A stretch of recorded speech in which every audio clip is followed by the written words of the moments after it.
సమస్య ఏంటంటే నీ జీవితంలో ఒత్తిడి ఎక్కువ అనిపిస్తుంది అంటే కారణం నువ్వు దేవుని సన్నిధి చూడలేకపోతున్నావు. దేవుని సన్నిధి చూడలేకపోతున్నావు కాబట్టి విశ్రాంతి భంగమైంది.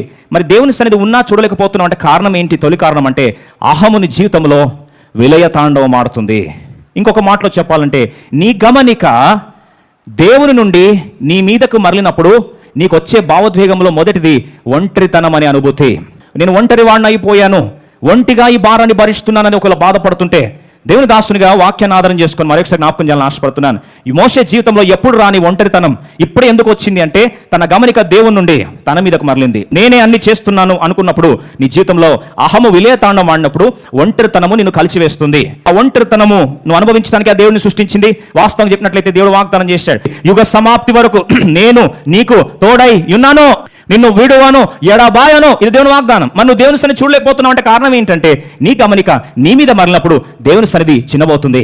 ఆ ప్రాంతంలో దేవుని సన్నిధి నీకు కనపడదన్న